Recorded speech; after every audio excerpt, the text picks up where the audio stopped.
most original talk radio station anywhere. We are LA Talk Radio at latalkradio.com.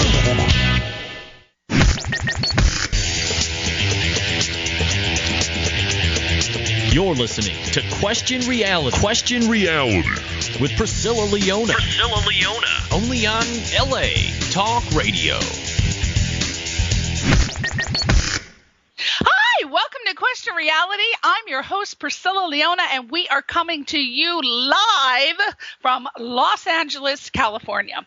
And our show is broadcast every Sunday from 5 p.m. to 5:50 p.m. Pacific Standard Time. Now, if this is your first time tuning in, our show is here to help you question your career reality. Now, this show is for you. Excuse me, I think I got the neurovirus. I'm ready to drop dead any minute. So I'm going to be coughing, hacking, and clearing my throat. So be prepared. Just be prepared, people. Okay, first one. Okay, this show is for you if you were, are, or might be considering a career in the entertainment industry. And our guest on the panel every week, they have what it takes to help you answer questions and kind of hone in and figure out, is this career for me? So what they do is they work in various professions of entertainment. So that basically means that we are definitely going to have someone on the show sooner or later from a career that you're interested.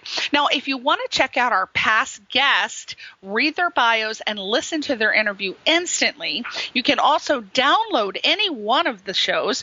Go to the LA Talk Radio website, latalkradio.com, and you click on the link at the top of the website that says Channel 1, scroll down, look for our show, Question Reality, click the link, and you go directly to our archive page. And that's where you can view all of the lists of the past guests. So there's tons and tons of professions on there, people giving great advice. So you might scroll and see a profession you're interested in, and you will find out some tips, advice, and resource information. So check it out. Now, our shows are also available on available for download on iTunes and Stitcher.com. This is under the podcast section. So you just type in Question Reality Radio and we will come up. And if you want to find out about our future guests, now we have been very fortunate. Our show has become so popular. We're booked 6 months to a year in advance, and we love it. But the guests don't love it when they have to wait, but I'm so sorry about that. But we have them all listed on the official Question Reality website, so you can see what type of professions are coming up, what kind of careers, in case you're interested. You want to go to the official website, which is questionrealityshow.com, questionrealityshow.com, or questionrealityradioshow.com, questionrealityradioshow.com. We have both of them covered. Now, we have, as always, a fantastic, great, sexy guest today. He's got his little sexy going on today, and we were so lucky to have him. He was scheduled for February. We had an opening, and we said, oh, my God, out of all the people on the wait list, we want this guy. His name is Adonis Tsilimparis, and I hope I didn't butcher it because it's a beautiful Greek name with the silent T, and I hope I got it. He is a music composer, guitarist, singer, fantastic, amazing man, just somebody that you would just die and give your paycheck to be in the same room with, to be able to find out all of the information and knowledge to be a film composer. We are going to talk to him and ask many questions, such as what are the key tasks for a music composer? We're going to find out what are the top 3 skills that you need to be a successful music composer. What is the process for writing a score to a feature film, indie film?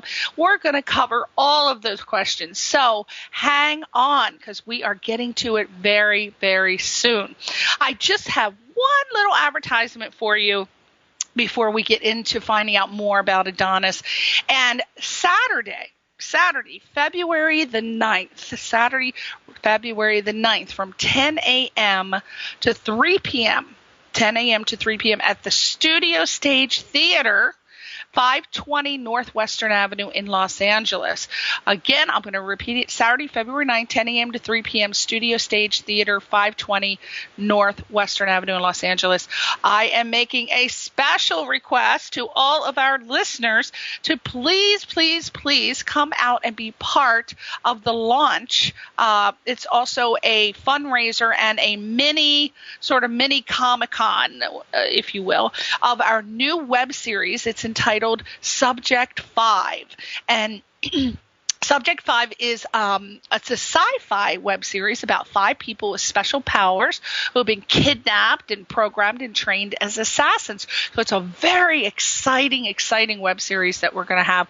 And this Subject 5, as I said, is going to be a smaller, similar version of Comic-Con. So it's got everything you could possibly imagine at a Comic-Con. We have showcases for artists. We have top entertainment industry speakers on the panel that are in the world of anime, horror, animation, sci-fi, comedy.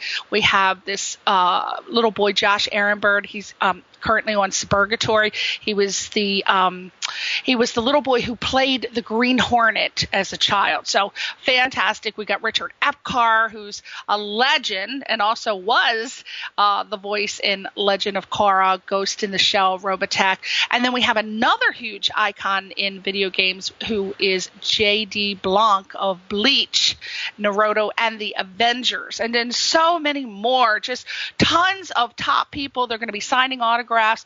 They're going to be taking pictures with you. You can buy T-shirts, artwork, etc. We're going to have press coverage, lots of food and drink. So if you are an artist or related to this genre, you like the genre horror, sci-fi, anime, animation, you can rent a booth as well and sell your merchandise. We still have booths available. They're only $20, people, $20, and you get to keep all the money that you make in sales. That's it. $20 just goes to our donation. So, and then, a proceed goes to a wonderful charity in New York.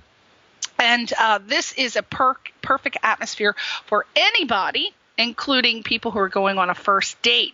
So lovely. As long as you've established the fact that your date likes that type of geeky, nerdy Comic-Con thing, or else you probably don't want to take her. You might not get a second date. But anyway, you want to buy your tickets in advance. They're only $10. And then if you wait to get to the door, they're $15, but $10. So go to the website right now and get your tickets and tell them that Priscilla sent you.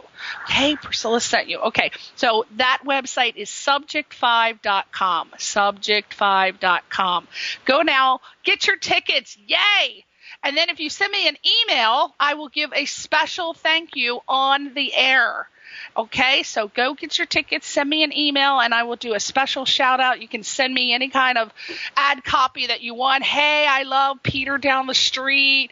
I want to see you wearing a thong. Anything you want. I mean, within reason. Okay, so do that. Subject5.com. Okay, let's get back to the main man himself, Mr. Adonis. First of all, we want to find out where he came from. He was born and raised in New York City, and he began studying guitar and piano at age 11. And after he graduated from college, he played in several pop and rock bands around New York City as the lead guitarist and singer. Then in the mid-90s, he became a staff writer at a commercial jingle house called Fearless Music. And there he wrote and performed countless commercial ads. And most of his compositions can be heard in advertisements for Burger King, AT&T, Sprite, Pepsi. And then he continued to write at Fearless for several years before expanding to compose music for other film and television projects. He's composed music for TV's Guiding Light, All My Children, CSI New York, one of my favorites, and absolutely one of my favorite shows, NCIS, and a number of reality shows on the E! Network and A&E Network. And he's also written music for cable shows and several indie films. So, wow, a big triple wow. So let Adonis, what is going on? What, you sound like you have a rockin' sock'em life going on. Wow, I love how you're making me sound like this rock star. I love it. You are a rock star. I bet bet you everybody who meets you says, hey, that hot Adonis little rock star. I mean, my God, you are just, I tell you, girls, ladies, this man is a hot-looking item. I don't know. Are you single? Should I even be saying that? Uh-oh. Well, no comment. No comment. Okay, no comment. So, girls, at this point, you can look, but you can't touch. Just look at his website. As a matter of fact, speaking of website, I want everybody to go there now, AdonisComposer.com. That's AdonisComposer, composer.com. And I want you to go there because he has samples of his work that you can check out while you listen to this little sexy man. So, Adonis, now, I tell you, let's take it slow. We got to pace ourselves because we have so many questions for you today. Now, Okay.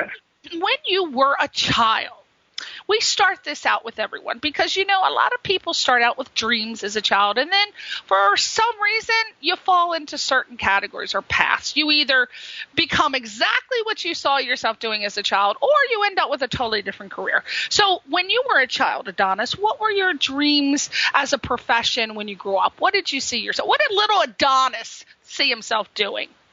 Well, as far back as I can remember, you know, even prior to like age 11, it was music. I loved it. So I was lucky because I knew from a very, you know, early stage. And I know that a lot of people, you know, never find out until much later. Right. Right. But I knew at a very early stage because I had my father listening to music all the time, and I was, like I was surrounded by music, you know, constantly. So even by age, I can say maybe 8 or 9, as far back as I can go. That was, yeah. So I knew early on. Yeah, so because you started studying guitar and piano at the age of 11, was that something that you initiated, or is that something that your dad said, hey, why don't you check this out? No, I initiated that. I had asked my father to buy me, like small guitar. He did, and then I started with like lessons because I knew it from about age 8. And wow! I didn't really execute it until about 11. You know, I wasn't sure at that age. Oh my God, you're just falling behind. Falling behind at 11. My God. So did you have like little concerts and stuff for your friends and, you know, play shows? That was later. Yeah, a bit later after I became a bit, you know, like a bit more proficient. So you didn't torture your friends, just your parents when you were learning how to play, huh? Like everybody else. I didn't. No, wait, so obviously your family was supportive. They saw you had musical talents. They're pro music, which a lot of parents aren't, so you were so very lucky. So they were supportive. That helps a lot. Yes, that's like a very, very important factor. So. It does. Let me ask you, obviously you had other children you hung out with that were pursuing the same type of goal. Did you ever experience any of your other friends having a hard time because their family wasn't supportive? And let's talk about that, about the how you can as a person, I know you didn't deal with that, but maybe you knew someone who did, how you can as a child or a young adult, you want to pursue music, and you know that a lot of parents do not want their children to pursue music because they think they're going to end up in a rat-infested apartment eating tuna fish for months. So let's talk about that. What are your feelings about? I knew some. I mean, most of the kids I knew had like a lot of support, you know, from their mom and dad. But I knew a few who didn't. And interestingly enough, the ones who didn't have any support became more emboldened. And became more, more forthright about it, and were, just put a lot more energy into it, and a lot of them ended up making it, and doing very, very well. So it shouldn't stop you, from achieving anything, but it does make it harder. So I felt bad for them, but it didn't stop them. Right. Interestingly enough, I'm sure. There are some people who caved in and just, got scared, when they don't have money and they can't pay rent. I know they get scared, but these guys I knew just became more emboldened, which was inspiring. Well, cool. What do you, for young people, say they're in their teens and they're in high school and they really want to pursue music, say they want to be a singer in a rock band or whatever band, and their parents are constantly telling them, you can't make a living at this. It should be considered a hobby. You need to major in something else.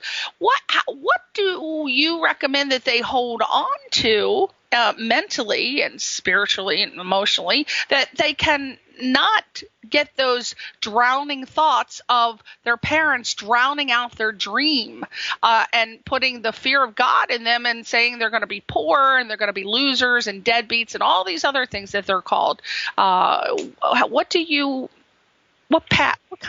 draw upon? Well, what I did was, because I didn't get that at all from my parents, but I did get that every now and then from like a few other people. So, and you hear it around you. So what I did was that I just, I held on to the notion that basically if you stick with something, eventually it'll give. In some shape or form. It may take 10 years, it may take 15 years, but if you stick with something, it will work. There's some sort of, I'm not going to say the scientific law, but I've known, not just me and everyone else, that in some way, shape, or form, if you stick it out, you will make it in some way. And I knew that I would. You might not know in what exact way, right, in which part of the industry you'll be in, but you will be in. That's true. That's true, because a lot of people start out thinking, I want to be this, and then they discover other cool jobs within that professional world that they like better, that they didn't know about. That's especially true. Yeah, that is a very, very important point, because as you're growing, you obviously change. And as you go into your being 18, 19, and then you're in your 20s and 30s, you change. Yeah. Your brain changes, your mind changes, so you'll still have the same dream, but you might change in the exact specifics of what you want. Exactly. And then some people don't change, and that's okay. If they're still happy, having, wanting to be a rock star guitarist and they're 70 years old, well, God love them. They're still holding on to the dream, and that's what makes them happy. So you don't have to change. It all depends if you want to change and if that's something that you need to do. So you were in pop and rock bands, and you were just rocking and popping it up in the 80s, I would imagine. And now, is that what you wanted to do? Did you see yourself as like a lot of kids do, see themselves as a Slash in a band, or like of course. Like, of course, my husband had the same dream. He moved down here to pursue a band, so he saw himself as a rock star. Of course, it starts out for many reasons, mostly to attract chicks and the money. But is that the same path you took? Tell us about that and how that fulfilled you emotionally, spiritually, and professionally, and when you decided to move on from that. Well, yeah, exactly. That actually goes back to my earlier point about how you change. When I was a kid, I grew up listening to like Led Zeppelin. I wanted to be Jimmy Page. I wanted to be, like Hendrix. I wanted to be all those guys. I'd be like a famous rock star, Because when I was 16, I thought if I did that, I could get chicks, I could get money, I could get anything. So, and, I did some of that for a while. I mean, like all through the 90s, I played in bands and everything, and it was fun and everything. But I did start to change as I got older. Now, what did you think? How did you know? Because there's some points for people where they know they should change, but they ignore it because they either don't know how to go about it, they can't focus for whatever reason. Well, actually, it's not about knowing you should change. You just feel it. You feel it. Okay. It's more about feeling it, and it just becomes obvious, and you have to become honest with yourself. What are some of the obvious signs? Now, just so we know, I mean, because you went through it, but what are some of the signs that you should look for if someone's not as tuned in? Well, if someone is not really excelling in the specific thing that they want, but you see a talent in them that they're actually better in something else, it's going to become more obvious to other people. Sometimes other people are very helpful, so it's always good to get a lot of feedback from other people. That's very important, because other people see you much, much more clearly than you do. We tend to a lot of us, we tend to live in the clouds, and we have our head up our butts, and we're not really sure. Right. Right. So when someone else says to you, look, dude, you're not really good at this, but you're really good at that, you should listen to that. You know? Yeah. Yeah, and not have a big ego about it, and don't get a chip on your shoulder because, I mean, you don't want to waste your time pursuing something. Yeah. I mean, it's an old adage, but I'll say it again. You know, like, know your limits. Yeah. Yeah, I mean, perfect example. We're watching the American Idol auditions, and you know, God bless these people. They go on there and they can't sing, but you know, where is the switch? They go on there and they believe in their mind, heart, spirit, body. They believe in their very core that they are phenomenal singers, and we hear them. They cannot sing. They might be tone deaf, etc.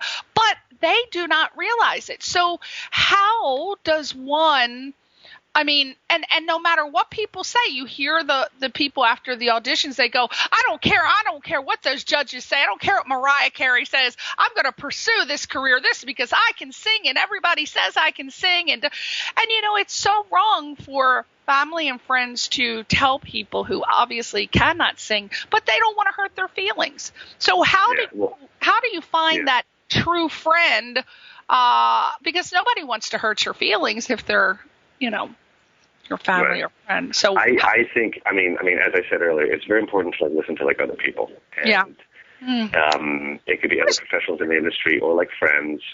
If your friends are being honest, then go and just, you know, like as these guys are doing, you know, like audition and just get some, you know, like real honest opinions. And then you sit back and you listen to those opinions, and then you just regroup and start to be honest with yourself. If you're not going to be honest, you won't make it. That's a big obstacle. It's so true. So you have to start to be really, really like harshly honest with yourself. And a lot of people don't like doing that, and I did that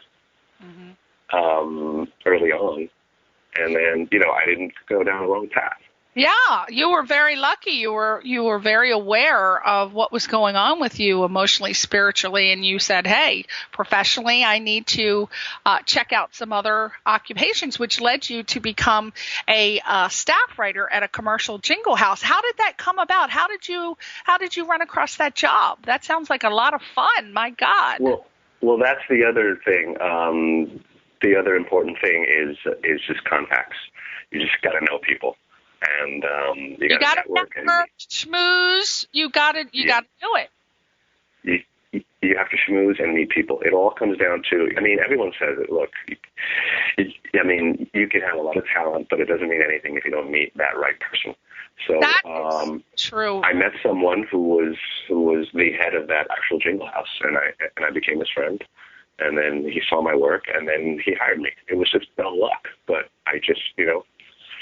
But putting yourself out there in networking marketing, a lot of musicians, along with a lot of artists, a lot of people in general, are phenomenally talented, but they don't have the gift or ability to go out and network and socialize. I have found that a lot of musicians, especially we'll talk about musicians, they can sit in their room or their garage or wherever it is, and they can just play and play for hours and hours, and they're really good, but they don't want to go out and socialize and do the whole scene, as we say. And people never find out about you if you don't do it. But what advice do you give to musicians who are really talented, and everybody tells them, they're like, you should do this and that, but they just don't have that ability. They're shy, or for whatever reason, they don't like to do that. What is the most that they're going to be able to accomplish or achieve, not having that natural gift to network and market themselves? My best advice is to just go out as much as possible. See a lot of other bands playing, meet as many musicians as possible. Just go to parties, go out a lot. A lot. Any opportunity, any gig, any party, anything, and meet other musicians and meet other people and like socialize and get involved, and that's all you can do. And just go out. If that's hard, don't stay home and watch television. Yeah. if that's hard for you to do as a musician, because believe it or not, I know a couple of musicians that are like that. And if that's hard for you to do, and correct me if I'm wrong, Adonis, but if that is really, and I've heard the word used excruciating, like they would rather cut their toe off than to go out and network and socialize. If that is so bad for you, either you might want to take some classes on how to network and market, read some books. If that's something you're not interested in, maybe you might want to keep music as a hobby, and don't feel bad about it, because if playing is what makes you happy in your own room and that is what fulfills you, then that's fine too. But just get a day job, Exactly. Like, unfortunately, I know it's hard, and some people, like, don't enjoy doing it, but they have to. If going out is a problem, if you live in like a rural area, we have the internet nowadays, which is very important, and Facebook is a great tool. You've got MySpace. You've got all these. There's hundreds of these websites to like music, sites to like help you plug your music. So you can do that as well. So if you live in an isolated area, you do have the internet, and I mean, you can really make good use of that. Very good use. Most of the clients I've gotten, most of my contacts, I've gotten them through the internet. Mm-hmm. And they have most of my clients are in LA. I live in New York. Yeah. So. Yeah, and they have little coffee houses that you can go to, that you can play. Yeah. Have those open mic nights and things. Go to your local city, and I guarantee you'll find a little open mic night and start out there. So back to you, when you were writing at this commercial jingle house, do they still have those type of companies, by the way, or is that long gone? They have become a bit. They have scaled down a little bit, but now there's only a few of them left. What happened by the late 1990s is that now anyone can have a small, like, little music studio at home, like I do. You just need a laptop and some speakers and some gear. And now they're hiring people to do it on their own instead of hiring like a big music house and spending a lot of money. So if somebody wants to become to do what you did, which is become a jingle writer, how would they go about carving out a career for themselves? They would get like what kind of equipment would they get in their home that they could achieve that? Well, I mean, anyone who, like most, I think, like a lot of musicians already know this, but you just need like a basic sequencer, like a music sequencer, where you can, and there's hundreds of programs. You can just, just look it up online. Apple has one, and, there's one called Pro Tools and Logic, and, there's many of them. Okay. And so you just need that, some speakers, and once you have all your equipment and everything, then you need to make your contacts, which is very, very important.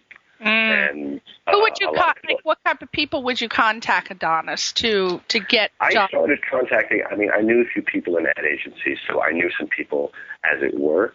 But I started just going out, meeting people. I started contacting companies off the internet. I started making some cold calls. I was looking up all these companies on the internet. I did all these Google searches, and I emailed them personally. And I sent them links to my reel and my website, and I just plugged. Now, that's one way of doing it. Another way is just going to and just meeting people and going out. Facebook, again, is good with that. Now, they have this whole, this new search thing. I think it's called a graph search, where you can go and find people in certain industries. Okay. All right. And now what do you remember why you made the decision to move into composing for film and television? Do you know what exactly it was that made you decide, you know what, I'm done with the band, I'm moving on? What happened? I started feeling that by the mid-'90s. I was still playing in bands in the mid-'90s, and I started to get a little tired of the band thing, and the style of music I was writing was changing. It was becoming a little bit more introspective. It was becoming a little bit more instrumental.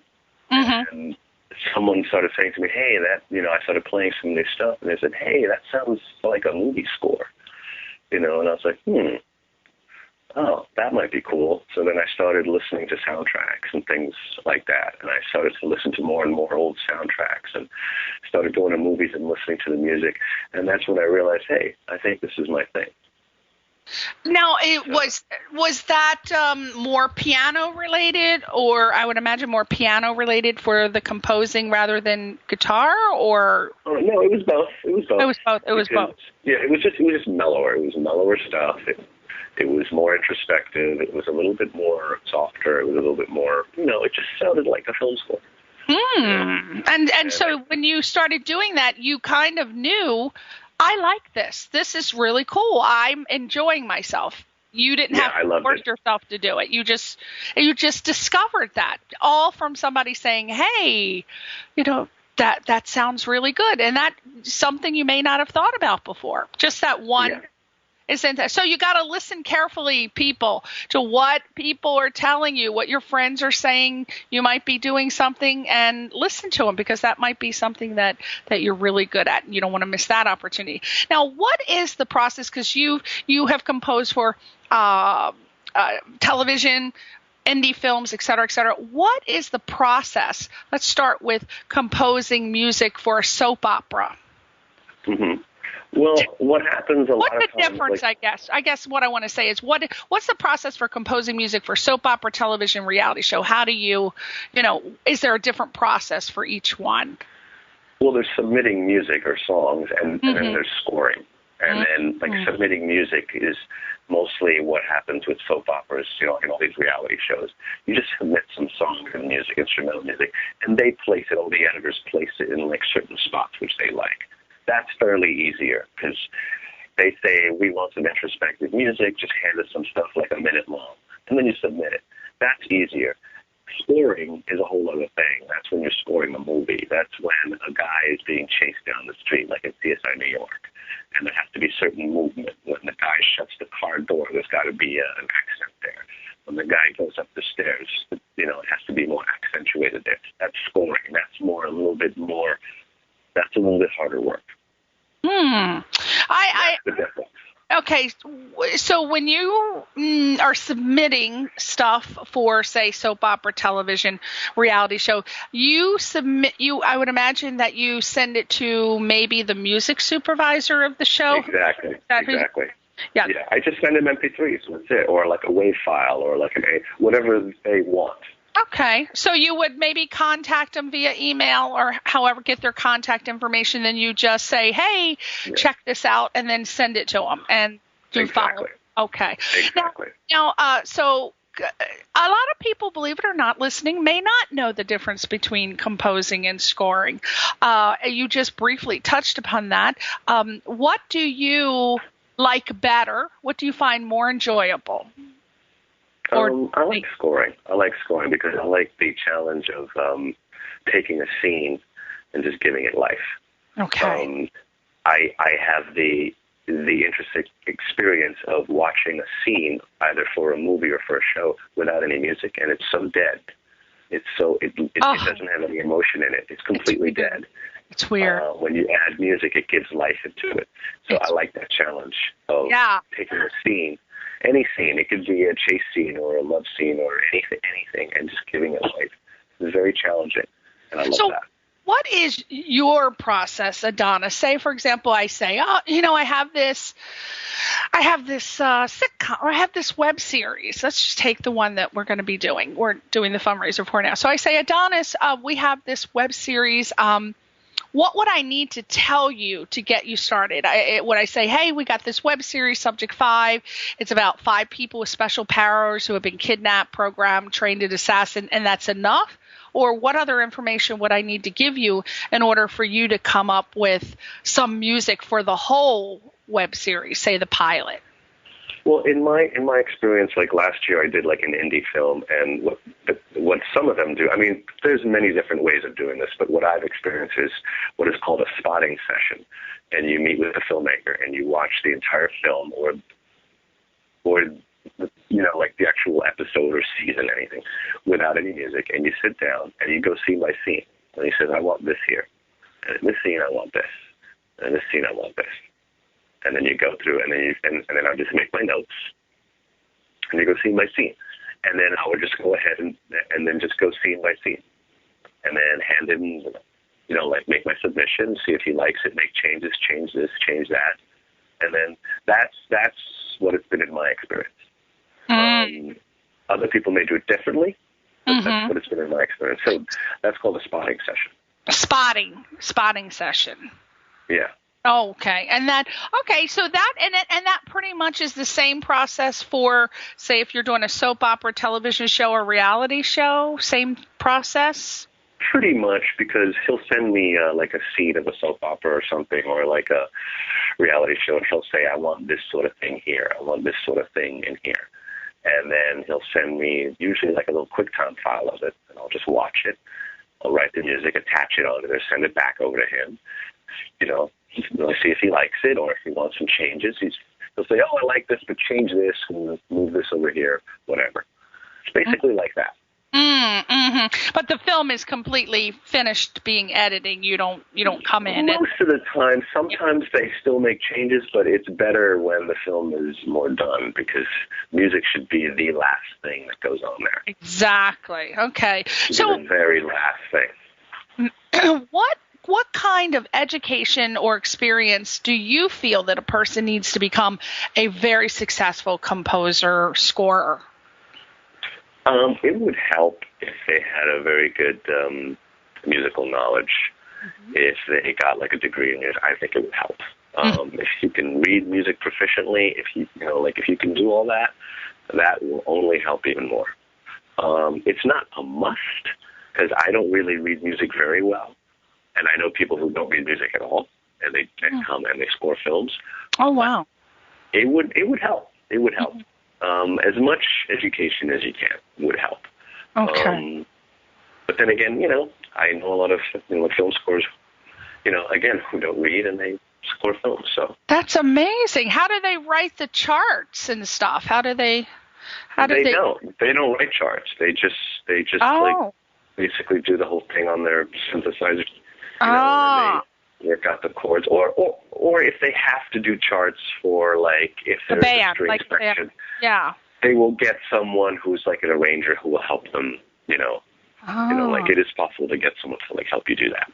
Okay. If need be. Okay. You remember back in the 80s, remember that movie Chariots of Fire and that famous film score? Yes, That was done by a guy named Vangelis. He was Greek. I met him years ago in Greece. He's another guy who inspired me to do what I do, because he was friends with my father and I met him. He made millions because he did the soundtrack of Chariots of Fire. He won like Best Music of the Year. He won like the Academy Award. He couldn't read a note of music. What?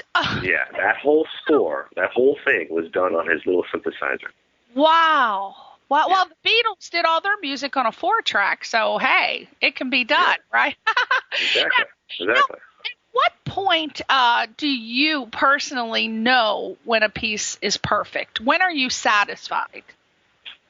When it just feels right. When you just watch, if you're scoring it and you watch like the whole playback, if it just fits, if it just fits, it just sits perfectly, and you just know it. Are you a perfectionist? Do you like nitpick over your stuff constantly? You have to be. Yeah. You have to be, because if you're not, then the music supervisor or the filmmaker will just make you do it again. Yeah, that's true. What made so no cheating. No cheating. No cheating. No. And no, I would, oh boy, I hope not. Did you hear that advanced database information that just came on my computer? Did you hear that? No, I didn't hear that. Oh, good. Okay, good. Oh, all right. Every time I'm doing a show, this thing pops up. My database updater comes on. I apologize. Okay, what are some of your biggest musical influences? Like when you're asked to compose or score something, is there some bands or musicians or music that pops in your mind regularly that kind of is your inspiration and it's your go-to piece to, find how you're gonna set it up and get started? Oh, absolutely. I mean, if they're asking me, it varies on what genre is being asked for. If they're asking me for like a real film scoring thing, I'll think of like a Vangelis thing or like a Ennio Morricone thing. Right. You know, or if it's a rock thing, I'll go to my roots. I'll go to my Beatles and like Zeppelin stuff. You know, like I fall back on the stuff I grew up to. You know, I was a little kid. I was the youngest one. I had older brothers. So when I was like 6 years old, I had older brothers listening to like Zeppelin and Pink Floyd and all this stuff. So I was already listening to this stuff when I was very little. So we might be hearing a little Led Zeppelin influence in some of your stuff. That's good. Yeah, I mean, it's definitely inbred. I mean, it's definitely in there somewhere. Who doesn't love Led Zeppelin? Now, what are some of the major advances that have been made technologically in the world of the composer score that really has made your job easier over the years or recently? Well, as I said earlier, the internet has changed everything completely. I remember first doing jingles in the early 90s.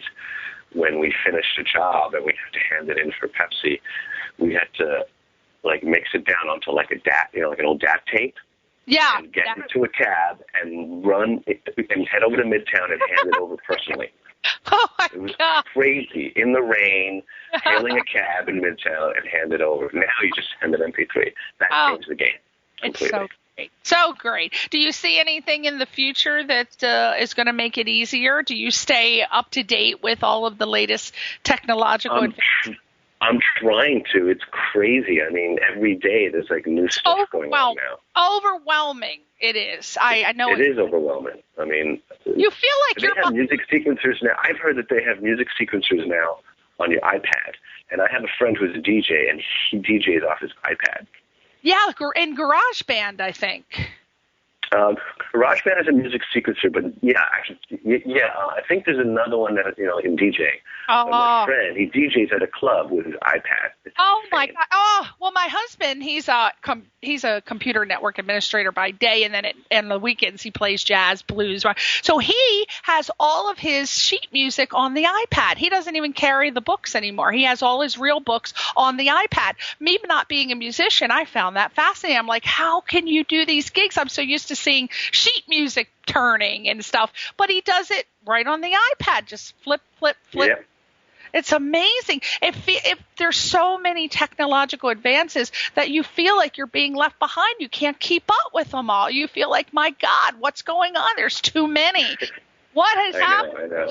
Now, what do you feel are, if you had to narrow it down, what are the key tasks of a music composer? If somebody's listening right now and go, wow, Adonis's job sounds really cool, but what are some of the key things he's responsible for? What would you say they are as a music composer and a scorer? We'll do both. Well, in scoring, as I said earlier, you have to not only just give life to a scene, but you have to convey the emotion. So when a guy is like, you know, walking down an alleyway and he's being chased or something, you have to convey what he's thinking. You have to somehow express in music what's going on in his mind, his fear. If he's freaking out, if he's nervous, his heart is beating fast, he's afraid he might get killed. You have to explain that in music.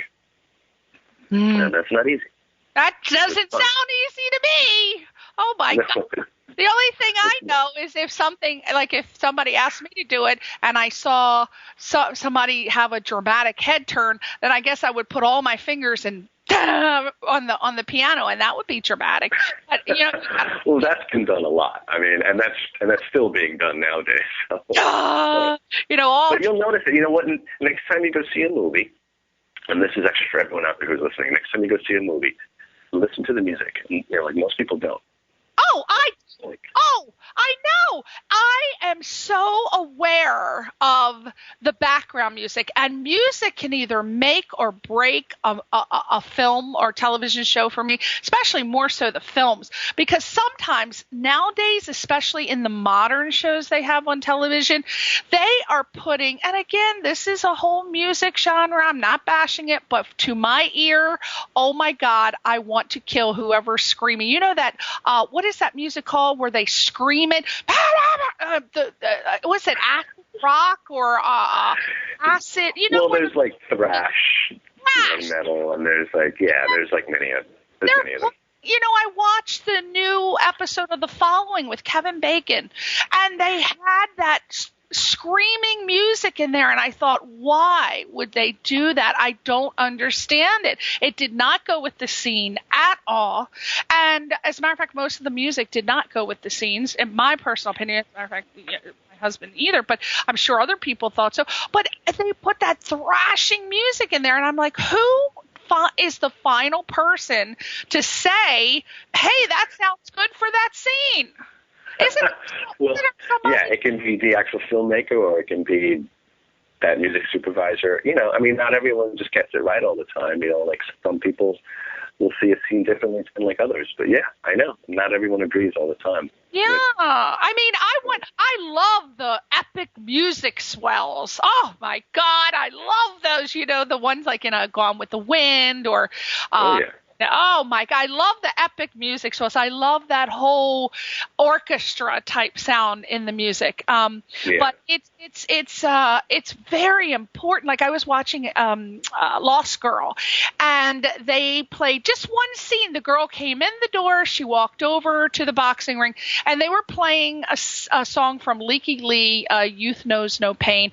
And I thought that song is perfect for that scene. Because when I see scenes, in my mind, I think, oh, what song would go with that scene? I think I might be a secret music composer. Not that I have musical skills, but I'm always thinking, what music would have been right for that? If the music is perfect, in my opinion, you don't notice it. It just takes you on a journey, and it makes the scene, you cry, you laugh, you have your emotions, and you're not going, wait a minute, what is that that's bothering me in the background? And you have to figure it out. Is it the actors? Is it and so it's the music. So that's an excellent point, and that's great that you noticed that, because most people are not even just aware of that. If you don't notice the actual music, that means it's perfect. It shouldn't infringe on what you're listening to in the actual dialogue. It shouldn't be. If you are noticing it, it's a problem. Yeah. That is true. See that? I've got another skill, Adonis. I might be. You do. Now, you do. I do. Now, do you have, we only got 2 minutes, but I told you this was going to go fast.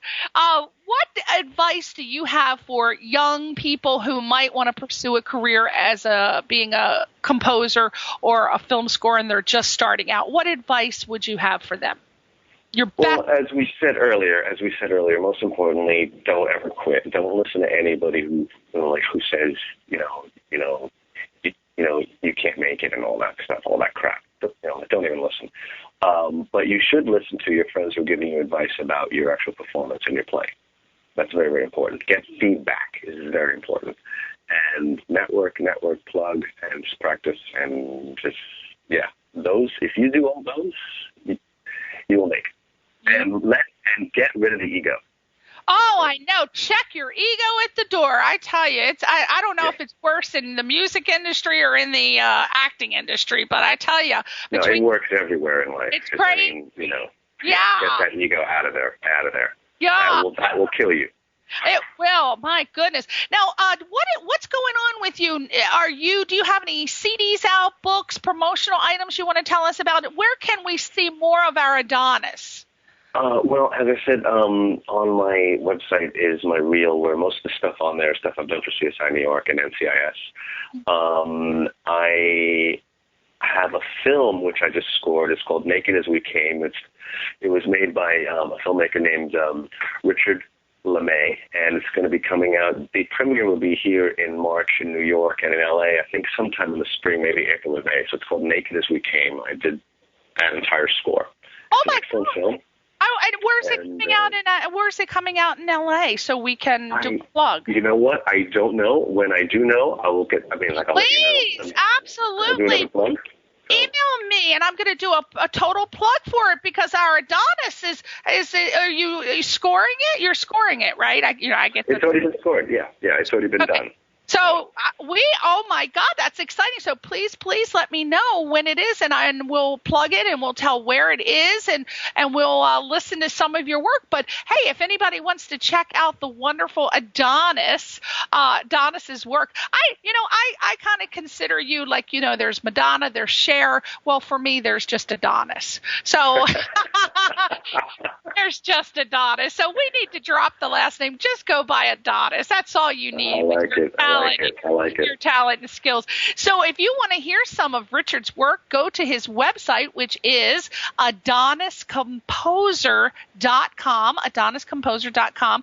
And on the site also, by the way, is the trailer for, that movie. So okay, say the movie one more time so I can absorb it. It's Naked as We Came. Make it as we came. Or are you saying naked? Naked like in nude? Nude as in naked. Naked as we came. Whoa! Now what's it about? Wait a minute now.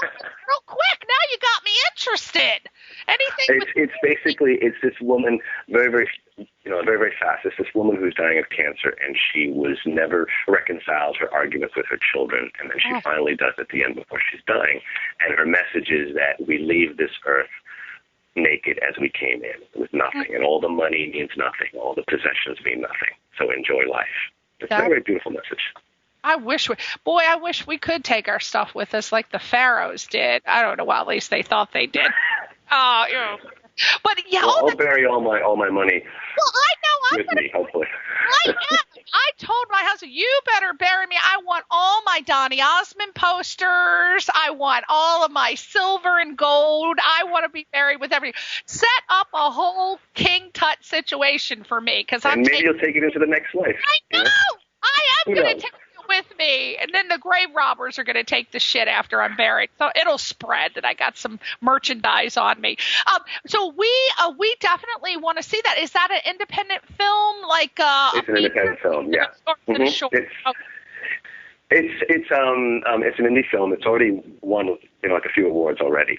So, oh my gosh, exciting. Well, Mr. Adonis, I want to thank you so much. You've helped so many people who are pursuing a career as a composer, scorer, and you gave excellent advice.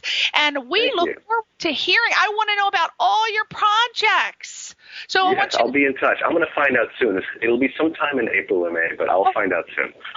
So you're going to the premiere in New York, but you won't be coming here in LA, unfortunately. No, I will. I'll be out there for it. Oh, you will. So maybe you can send me an invitation and we can come see it.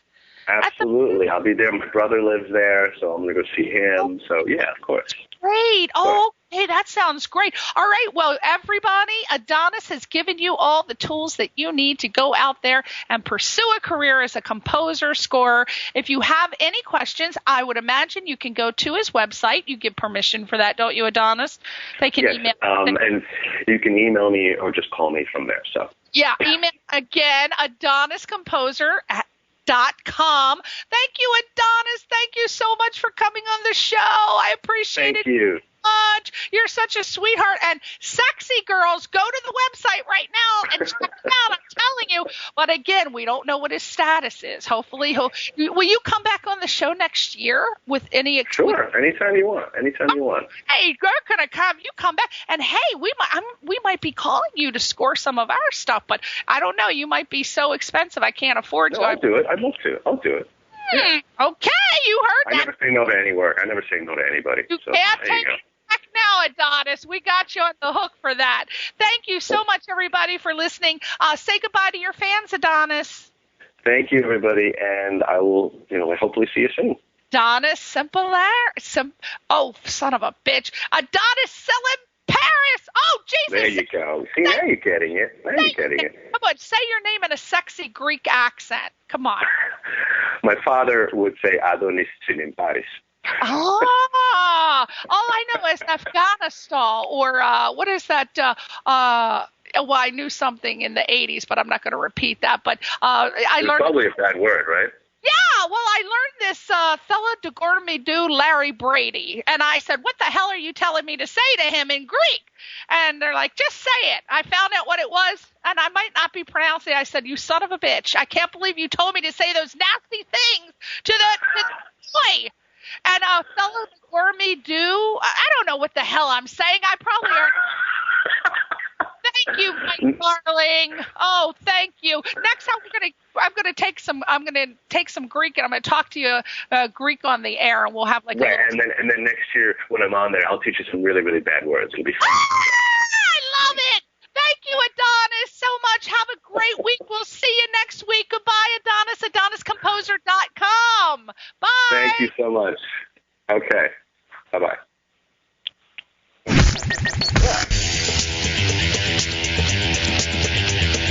You're listening to Question Reality. Question Reality with Priscilla Leona.